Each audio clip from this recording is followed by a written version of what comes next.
Selamat malam Pak Wibawanto, selaku dosen perekonomian Indonesia. Perkenalkan, nama saya Joshua Maruba.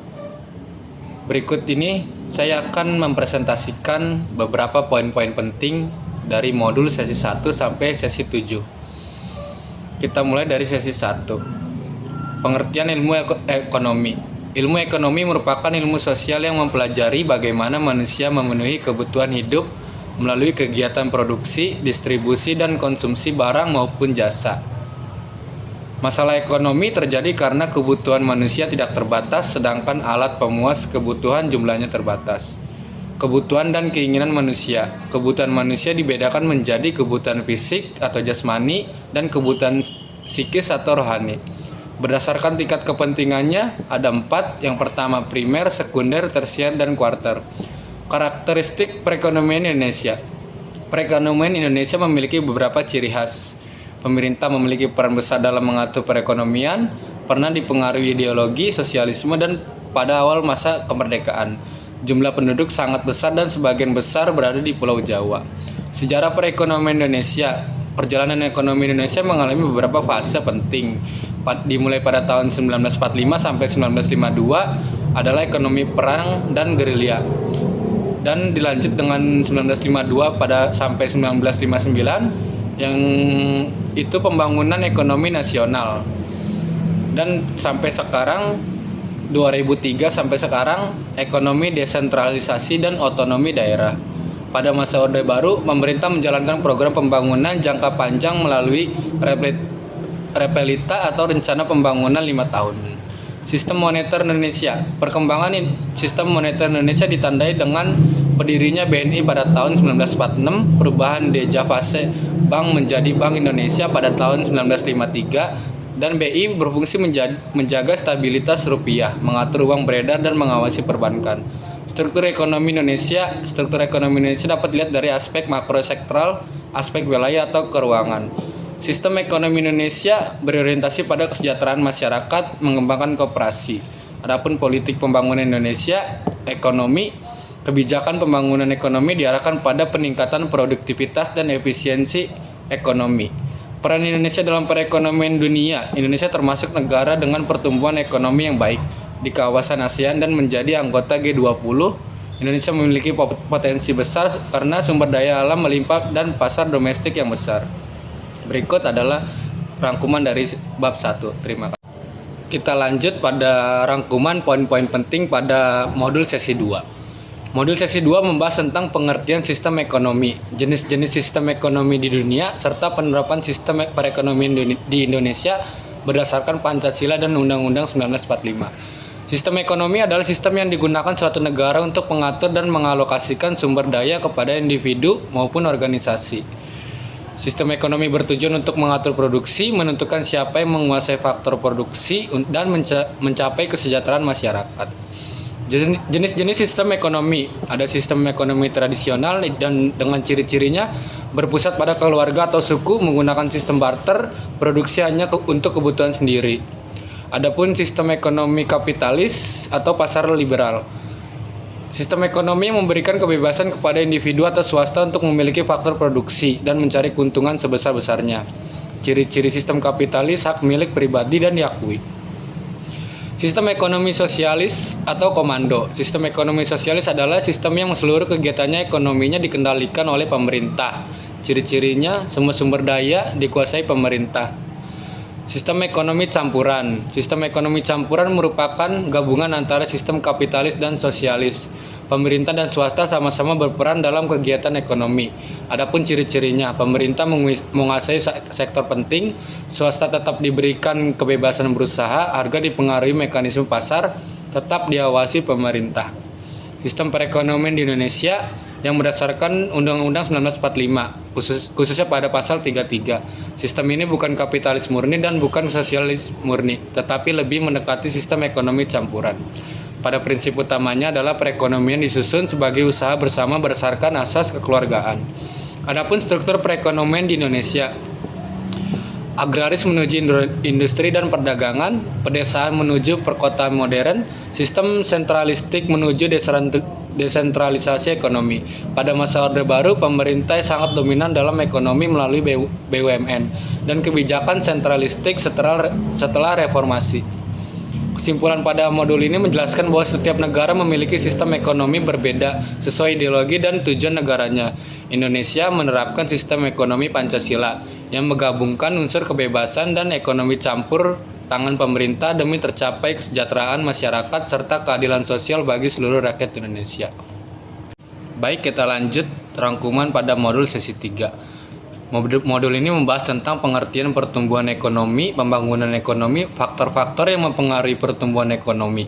Pengertian pertumbuhan ekonomi adalah proses kenaikan kapasitas produksi suatu negara yang ditunjukkan melalui peningkatan pendapatan nasional.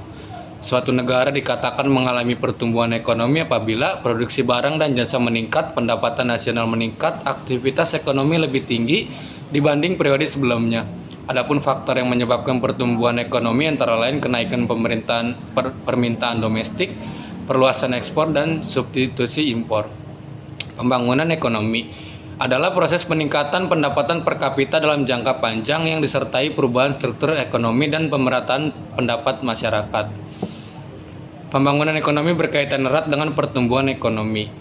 Adapun kondisi perekonomian di Indonesia. Indonesia memiliki potensi ekonomi besar di Asia Tenggara karena 1. Jumlah penduduknya besar, 2. Sumber daya alam melimpah, 3. Dukungan pembangunan infrastruktur, dan 4. Pengembangan sektor industri manufaktur.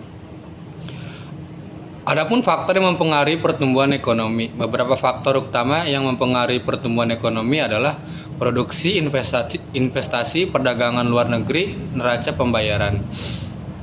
Faktor non-ekonomi adapun dari kondisi sosial budaya, politik, sistem kelembagaan, kebijakan pemerintah. Produk nasional bruto atau PNB atau GNP adalah nilai seluruh barang dan jasa yang dihasilkan warga negara dalam 1 tahun. PDB adalah menghitung produksi berdasarkan wilayah geografis. PNB menghitung berdasarkan kepemilikan faktor produksi. Adapun komponen pembangunan ekonomi ada 3. Yang pertama, pembangunan merupakan suatu proses bertahap. 2. Berorientasi meningkatkan pendapatan masyarakat. Yang ketiga, pendapatan meningkat dalam jangka panjang. Adapun indikator pembangunan ekonomi. Indikator pembangunan ekonomi terdiri dari indikator ekonomi pendapatan nasional dan pendapatan per kapita. Indikator sosial meliputi pendidikan, harapan hidup, standar hidup masyarakat, kualitas sumber daya manusia. Dan tujuan pembangunan ekonomi bertujuan untuk meningkatkan kesejahteraan masyarakat, memperluas lapangan kerja, meningkatkan kualitas pendidikan, mengurangi kesenjangan pendapatan. Dan dari itu semua ada dampak pembangunan dari ekonomi. Ada sisi positif yang pertama adalah pertumbuhan ekonomi meningkat, pengangguran berkurang, kualitas SDM meningkat. Adapun dampak negatifnya dari pembangunan ekonomi yaitu kerusakan lingkungan, berkurangnya lahan pertanian dan ruang hijau, urbanisasi berlebihan. Dan terakhir, hambatan pembangunan ekonomi, ada dualisme ekonomi, budaya yang kurang mendukung produktivitas, tingginya pengangguran. Kebijakan pemerintah mengatasi pengangguran yang pertama adalah membangun infrastruktur, menyederhanakan perizinan investasi, mengembangkan sektor pariwisata. Baik, lanjut pada modul sesi 4 rangkuman poin-poin penting. Modul sesi 4 membahas hubungan antara kependudukan, tenaga kerja, dan pengangguran terhadap pembangunan ekonomi di Indonesia. 1. Kependudukan dan ledakan penduduk. Perkembangan penduduk dunia saat ini berlangsung sangat cepat dan disebut sebagai population explosion atau ledakan penduduk. Hal ini terjadi karena tingginya angka kelahiran, menurunnya angka kematian, dan kemajuan teknologi kedokteran. Teori pertumbuhan penduduk. Adapun teori menurut Thomas Robert Malthus, pertumbuhan penduduk meningkat menurut deret ukur, produksi makanan meningkat menurut deret hitung. Ada pun juga dari teori Lee menjelaskan adanya preventive check, yaitu pengendalian penduduk melalui penundaan perkawinan hingga seseorang memiliki kesiapan ekonomi. Kependudukan di Indonesia. Indonesia termasuk negara berkembang dengan jumlah penduduk yang sangat besar. Pada tahun 2018, jumlah penduduk di Indonesia mencapai sekitar 265 juta jiwa. Pengertian tenaga kerja dan angkatan kerja. Menurut BPS, penduduk usia kerja adalah penduduk usia 15 tahun ke atas. Angkatan kerja adalah penduduk yang bekerja atau mencari pekerjaan, bukan angkatan kerja meliputi pelajar, ibu rumah tangga, dan pensiunan. Pengertian pengangguran. Pengangguran adalah kondisi seseorang yang tidak memiliki pekerjaan dan sedang mencari pekerjaan atau mempersiapkan usaha baru. Jenis pengangguran terbuka. 1. Tidak bekerja mencari pekerjaan. 2. Tidak bekerja mempersiapkan usaha. 3. Tidak bekerja karena tidak mungkin mendapatkan pekerjaan. Dan terakhir, sudah diterima bekerja tetapi belum mulai bekerja. Adapun jenis pekerja tidak penuh. Pekerja tidak penuh adalah pekerja dengan jam kerja kurang dari 35 jam per minggu. Terdiri dari setengah pengangguran, pekerja paruh waktu. Adapun status dan pekerjaan. Jenis pekerjaan. Status pekerjaan dibagi menjadi 4. Berusaha sendiri, berusaha dibantu, pekerja tetap, buruh, karyawan, pekerja bebas, pertanian. Lapangan pekerjaan dibedakan berdasarkan sektor usaha seperti pertanian, industri, perdagangan, jasa, konstruksi, dan transportasi. Jumlah dan kepadatan penduduk. Jumlah penduduk sangat mempengaruhi pembangunan ekonomi. Jumlah penduduk yang terlalu besar dapat menimbulkan pengangguran, kemiskinan, kekurangan pangan, kepadatan pemukiman. Sensus penduduk. Pemerintah melakukan sensus penduduk setiap 10 tahun untuk mengetahui jumlah penduduk, pendidikan, pekerjaan, pendapatan, dan kondisi sosial masyarakat. Kondisi ketenaga kerjaan di Indonesia menurut data BPS pada tahun 2018, angkatan kerja mencapai 1,394 juta orang. Tingkat pengangguran terbuka atau TPT sebesar 5,13%. Pengangguran tertinggi berasal dari lulusan SMK. Dampak pengangguran yaitu pendapatan masyarakat menurun, produktivitas menurun, kemiskinan meningkat. Pengaruh pengangguran terhadap dolar AS. Tingkat pengangguran mempengaruhi nilai tukar dolar AS. Pengangguran turun, ekonomi membaik. Lanjut pada modul sesi 5, kita akan membahas beberapa poin-poin penting pada modul sesi 5 yang membahas mengenai kebijakan pangan di Indonesia, sejarah perkembangan ketahanan pangan, pembangunan ekonomi daerah, faktor penyebab ketimpangan pembangunan, serta peran pemerintah dalam pembangunan ekonomi nasional dan daerah. Kebijakan pangan di Indonesia sejak dahulu memprioritaskan pembangunan sektor industri dibandingkan dengan sektor pertanian, yang bertujuan untuk memperkuat ketahanan pangan, menjamin ketersediaan pangan, menjaga kejangkauan harga pangan. Adapun kendala ketahanan pangan, beberapa hambatan dalam mencapai ketahanan pangan, kualitas dan kepemilikan lahan yang terbatas, perubahan iklim dan degradasi air, fluktuasi harga pangan, infrastruktur kurang memadai. Strategi meningkatkan ketahanan pangan. Ada beberapa langkah operasional Badan Ketahanan Pangan. Yang pertama, pengembangan ketersediaan pangan, penanganan daerah rawan pangan, pengembangan sistem distribusi dan stabilitas harga, dan peningkatan keamanan pangan. Sejarah kebijakan pangan di Indonesia. Pada masa kerajaan kuno, masyarakat banyak memanfaatkan hasil laut dan pertanian seperti padi dan jagung. Pada masa penjajahan, bangsa Eropa lebih fokus pada perdagangan rempah-rempah, dan pada masa Belanda diterapkan sistem tanam paksa atau kulturstelsel yang menekan disertifikasi pangan dan lebih mengutamakan tanaman perdagangan. Pada masa kemerdekaan, pemerintah mulai fokus membangun sektor pertanian dan ketahanan pangan. Kebijakan pangan pada masa Orde Baru. Pada masa Bapak Soeharto, pemerintah fokus pada sektor pertanian, dilaksanakan program revolusi hijau, dibangun irigasi, pabrik pupuk, dan pusat penelitian pertanian. Namun terdapat kelemahan, program lebih menguntungkan petani besar, ketergantungan pada beras semakin tinggi, impor pangan meningkat. Adapun masa reformasi dan liberalisasi pangan. Setelah reformasi, pemerintah mengurangi intervensi harga pangan, peran Bulog diperkecil, harga pangan lebih mengikuti mekanisme pasar. Pada pemerintahan Ibu Megawati Soekarno Putri, Bulog kembali diperkuat sebagai lembaga logistik nasional. Dan pada masa pemerintahan SBY, subsidi pupuk dan bibit kembali diberikan serta program revitalisasi pertanian dijalankan. Pengertian pembangunan ekonomi. Pembangunan ekonomi adalah proses peningkatan pendapatan total dan pendapatan per kapita dalam jangka panjang, disertai struktur ekonomi dan pemerataan masyarakat pendapatan. Pembangunan daerah dilakukan secara sistematis oleh pemerintah, swasta, dan masyarakat. Adapun faktor penyebab ketimpangan pembangunan, yang pertama perbedaan sumber daya alam, perbedaan kondisi penduduk, mobilitas barang dan jasa yang kurang lancar, konsentrasi kegiatan ekonomi. Baik, kita lanjut pada modul sesi ke-6, rangkuman poin-poin penting. Modul sesi 6 membahas tentang analisis industri, pengelompokan industri, strategi industrialisasi, mekanisme pembentukan harga, klasifikasi industri di Indonesia. Pengertian industri adalah kegiatan mengolah bahan mentah atau bahan setengah jadi menjadi barang yang memiliki nilai tambah. Secara umum industri dibagi menjadi industri barang yang ada berikut: pertanian, pertambangan, konstruksi. Adapun industri jasa yang meliputi perdagangan, transportasi, perbankan dan asuransi. Hubungan industri dan perdagangan internasional. Pembangunan industri berkaitan erat dengan perdagangan internasional dan perdagangan bebas. Teori perdagangan internasional menjelaskan bahwa suatu negara dapat memperoleh keuntungan komparatif melalui teknologi produksi, tahap pertumbuhan produksi, pola konsumsi, dan siklus produk. Pengelompokan industri. Menurut Departemen Perindustrian, industri nasional dibagi menjadi industri dasar, meliputi industri mesin, logam dasar, kimia dasar. Adapun industri kecil yang meliputi industri pangan, sandang, percetakan, kerajinan, dan industri hilir yang meliputi kehutanan, pertambangan, dan pertanian.